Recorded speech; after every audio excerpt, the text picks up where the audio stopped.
Hello students, welcome to I exam भी। This is Sonal Saklani और आपका IBPS मेंस का एग्जाम जल्दी होने वाला है एंड आई होप आपकी प्रिपरेशन बहुत अच्छी चल रही होगी। जैसे कि हमारी सीरीज चल रही है यूट्यूब पे, जिसमें हम हर रोज़ आपके IBPS AFO की मेंस के लिए जितने भी इंपॉर्टेंट टॉपिक्स हैं उस पर क्वेश्चन एंड आंसर फॉर्म में वीडियोस लेके आते हैं। तो उसी सीरीज के कंटिन्यूएशन में आज हम डिस्कस करेंगे कुछ important questions related to crop production. Agronomy के जो बेसिक प्रैक्टिसेस होती है उस पर ऑलरेडी मैंने एक वीडियो बना रखा है। आज हम फोकस करेंगे सिर्फ क्रॉप प्रोडक्शन पे, ठीक है। So let's begin with the session. इससे पहले और भी बहुत सारी वीडियोस आई हैं, ठीक है, आप प्लेलिस्ट में जाके चेक कर सकते हैं। So let's start with the session. So first question is, which of the following basmati rice varieties developed by IARI, Indian Agricultural Research Institute, ठीक है, are resistant to bacterial blight and rice blast? So basmati rice, you must be knowing कि one of the most important rice varieties है जो कि बहुत ज़्यादा export में use की जाती है, ठीक है। इंडिया से जो भी राइस एक्सपोर्ट किया जाता है उसमें एक मेजर कंपोनेंट है बासमती राइस का, and non basmati rice is also exported. So ऐसी कौन सी वेराइटीज़ हैं रिसेंटली डेवलप हुई हैं? Last year it was release, पर ये रिसेंटली न्यूज़ में थी। तो आपको बतानी है इसमें से कौन सी वेराइटीज़ हैं जो कि रेजिस्टेंट है to bacterial blight and rice blast. आप वीडियो को पॉज करके एक बार ये अटेम्प्ट कर सकते हैं क्वेश्चंस, ओके। मैं साइड हो जाती हूँ सो दैट आपको पूरा विजिबल हो। So here the right answer is Pusa basmati 1847 and 1886। ये मेजर राइस की, पूसा बासमती राइस की वेराइटीज हैं। इस पे PIB पे जो है एक पूरा अलग से आर्टिकल आया था, ठीक है। उसमें न्यूज़ आई थी कि बेसिकली क्या थी, these varieties were developed from Pusa basmati 1121, Pusa basmati 1509 and Pusa basmati 6। These were the varieties जो कि मेजरली एक्सपोर्ट के लिए 90% of basmati rice which was exported were from these varieties only. Now in varieties में प्रॉब्लम क्या थी? ब्लास्ट की प्रॉब्लम थी एंड बैक्टीरियल ब्लाइट की बहुत ज़्यादा मेजर प्रॉब्लम थी, ठीक है। उसकी वजह से क्या करा कि IRI ने नए वेराइटीज इसमें से ही डेवलप किया। पूरा न्यूज़ इसमें से देख सकते हैं जो था। And these Pusa basmati 1847, Pusa basmati 1885 and Pusa basmati 1886 were the varieties that were developed from these Pusa basmati varieties. Okay. Now moving on to question number 2. Question number 2 says, days required by rice seedling to be transplanted into the field under DEPOG method. So different method of nursery raising होते हैं rice में, उसमें से ही एक method है DEPOG method, ठीक है। it was like introduced in India from Philippines, ठीक है। फिलीपींस से इसको इंट्रोड्यूस किया गया था इंडिया में। एंड एक और मेथड होता है SRI method that was introduced in India from Madagascar. अब आपको बताना है कि डेपोग मेथड कितने दिन में हम जो सीडलिंग होता है from nursery to main field, कितने दिन में हम उसको ट्रांसप्लांटिंग करते हैं। सो इसका राइट आंसर है 12 to 14 days आफ्टर सोइंग। इसी पे डेपोग मेथड पे ही एक डिटेल वीडियो हमने ऑलरेडी हमारे जो यूट्यूब चैनल है उस पर अपलोड कर रखा है अंडर CPSS, जो हमारा कॉन्सेप्ट बेस्ड वीडियो सीरीज चल रही है। उसमें एक डेपोग मेथड पे डिटेल वीडियो है। अगर आपको ज़्यादा जानकारी चाहिए तो आप वो वीडियो जाके देख सकते हैं, ठीक है। Then coming to question number 3, it says the groundnut shows peg formation in the soil. तो ग्राउंडनट में क्या होता है? इफ़ यू नो कि जो ग्राउंडनट हमें मिलता है, जो पीनट्स हम खाते हैं, वो बेसिकली अंडरग्राउंड डेवलप होते हैं and that is called peg formation. ये जो ग्राउंडनट हमें मिलता है दैट इज पेग, और इसके अंदर होते हैं कर्नल्स, ठीक है, जो हम पीनट एज ए यूज करते हैं। सो इसका कल्टीवेशन करने के लिए the most suitable soil is which one? ठीक है, इसमें क्वेश्चन पूछा गया है कि ग्राउंडनट को कल्टीवेशन करने के लिए कौन सी सॉइल सबसे बेस्ट होती है? Black soil, red soil, clay soil, sandy loam soil और लेटराइट सॉइल? मैं साइड हो जाती हूँ ताकि आप अटेम्प्ट कर सकें ये वाला क्वेश्चन, खुद एक बार अटेम्प्ट करने की कोशिश करें, ठीक है? इसका आंसर है sandy loam soil. Now why sandy loam soil is preferred? Because क्या होता है, जब इसमें पॉलिनेशन होता है, इसका फ्लावर होता है, ठीक है, जब उसमें पॉलिनेशन होता है तो देयर इज अ गोनोफोर फॉर्मेशन। सो ये जो फ्लावर बेस होता है, यहाँ से एक गोनोफोर फॉर्मेशन होती है, and this ovule that is present here is brought down, and then जो नीचे की साइड ग्राउंड में जाके यहाँ पर पेग फॉर्मेशन होती है। नाउ दिस पेग फॉर्मेशन कब ज़्यादा इजीली होगी? जब सॉइल क्या होगी, फ्राइबल होगी, नो बहुत लूज सॉइल होगी। तो लूज सॉइल हमारी कौन सी होती है? Sandy loam soil. जो सैंडी सॉइल होती है वो उसमें ज़्यादा इजीली पेनिट्रेशन हो सकता है। So that's why the preferred soil for groundnut cultivation is sandy loam soil. Now moving on to question number 4. Question number 4 says weeds can be controlled by weeds can be controlled biologically with the help of biocontrol agents. We know कि weeds को remove करना is one of the our priority, because weeds compete with our crop plants for different resources, like water के लिए या nutrients के लिए वो compete करते हैं with our crop plants. So उनको रिमूव करने के लिए हमारे पास डिफरेंट मेथड्स होते हैं. We remove them by chemical method, cultural method से करते हैं, बायोलॉजिकल मेथड से करते हैं. बायोलॉजिकल मेथड में भी we have bio control agents. These are basically हम इसमें कुछ फंगस भी यूज़ कर सकते हैं या फिर कोई इंसेक्ट्स यूज़ कर सकते हैं जो कि फीड करते हैं ऑन दीज वीड्स पे फीड कर सकते हैं. So which of the following is used to control parthenium hysterophorus. Parthenium hysterophorus is one of the major weeds. We know कि ये बहुत ज़्यादा wherever it grows तो उस लैंड को क्या कर देती है, ये अनसूटेबल बना देती है. ठीक है.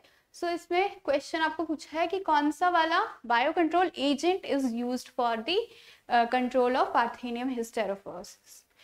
ऑप्शन है आपके कैक्टोब्लास्टिस कैक्टोरियम और नियोचेटिना इकॉर्निया, राइजोक्टोनिया सोलनाई, ज़ाइगोग्रामा बाइकोलोरेटा और क्रॉक्सिडोसेमा लैंटेनी. सो आंसर इसका क्या है? Zygogramma bicolorata. Okay. Cactoblastis cactorum is used for cactus और यू कैन से ओपेंशिया जो होता है, ठीक है, उसके कंट्रोल के लिए we go for cactoblastis cactorum. Then we have neochetina eichhorniae, ये होता है वाटर हाइसिंथ के लिए. Water hyacinth is also one of the major problems. Aquatic weed होती है, बहुत problematic weed होती है. ठीक है. Rhizoctonia solanae is not it's not a weed. Okay. Sorry, it's not a biocontrol agent. ठीक है. Then we have Zygogramma bicolorata. Then Croxidosema lantana, ये lantana gamera जो weed होती है उसके लिए use. Okay, then moving on to next question. Question number 5 says detrashing, arrowing and retuning are common practices in which crop? So इसमें से कौन सी crop है जिसमें detrashing, arrowing and retuning की practices की जाती है? Is it banana, pomegranate, sugarcane, tobacco और jute? So इसका आंसर क्या है? We have sugarcane. Sugarcane में डीट्रैशिंग की जाती है. डीट्रैशिंग क्या होती है? बेसिकली जो शुगर केन होता है उसके जो नीचे वाली लीव्स होती है, व्हेन दे ड्राई तो उनको हम रिमूव कर देते हैं. ठीक है. सो दैट जो हमारा केन है, शुगर केन है, उस पर एक्स्ट्रा लोड ना रहे तो हम उसकी जो ड्राई लीव्स होती है उनको रिमूव कर देते हैं. That is detrashing. Then arrowing. Arrowing is basically the formation of arrow. Arrow क्या होता है? इसका इन्फ्लोरेसेंस होता है. The inflorescence of sugarcane is called arrow, and arrowing is the process of emergence of this arrow or inflorescence. And returning भी हमें पता है कि जब हम नेक्स्ट क्रॉप लेते हैं नेक्स्ट सीजन में, जब शुगर केन को ही नो उसका थोड़ा सा पार्ट हम फील्ड में ही रहने देते हैं, उसका बेसल पार्ट रहने देते हैं, सो दैट उसमें से ही नए स्प्राउट्स निकले, नया शुगर केन डेवलप हो जाए, that is ratooning process. Okay, so these all are done in sugar cane. So this is how detrashing is done. ठीक है, जो नीचे की लीव्स होती हैं उनको रिमूव कर देते हैं. Then question number 6, it says which variety of pigeon pea from Telangana basically has been recently given the GI tag. So ये अभी currently news में था कि तेलंगाना की एक variety है of pigeon pea, उसको GI tag मिला है. So you can attempt the question. Okay, the answer is tandoor variety.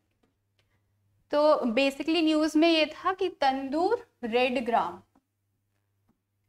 Now you know कि रेड ग्राम पिजन पी ही होता है ना, उसका ही दूसरा नाम is pigeon pea. So Tandur red gram of Telangana was given the GI tag and it's a place in Telangana. उसके नाम पे ही ये वैरायटी का नाम रखा है. ठीक है, then coming to question number 7. Question number 7 says desuckering, priming and topping terms are related to which crop? So these are also basically the practices that are done in one of these crops. So you have to answer that. Desuckering, priming and topping. Okay, so answer इसका क्या है? Tobacco. Now tobacco में desuckering, priming and topping क्या होता है? Priming is basically the harvesting का एक method. तो प्राइमिंग में क्या करते हैं, जो उसकी बेसल लीव्स होती है जो फुली मैच्योर हो जाती हैं उनको हम एक एक करके रिमूव करते हैं, उनको निकालते हैं, उनको हार्वेस्ट करते हैं. ठीक है, so that is the priming in tobacco.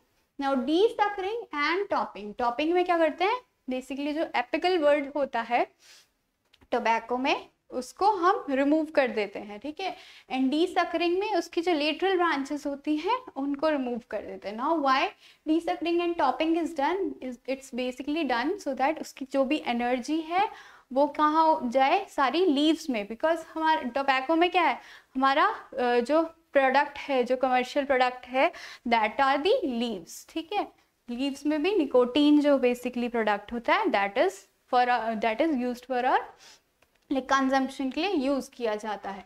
ठीक है, सो टोबैको में क्या है, ये डीसकरिंग एंड टॉपिंग की जाती है सो दैट जितनी भी जो एनर्जी ऊपर जा रही थी, मतलब न्यू बर्ड्स बनाने में जा रही थी या फिर लेटरल शूट्स बनाने में जा रही थी, वो सारी अब कहाँ जाएगी, लीव्स में जाएगी एंड उनका ज़्यादा अच्छा नो क्वालिटी निकलेगी या फिर वो और ज़्यादा अच्छे से प्रोड्यूस होंगे. That's why these no practices are done. Okay, then coming to question number 8. In question number 8 says sugarcane is basically propagated using sets or with 2 to 3 buds.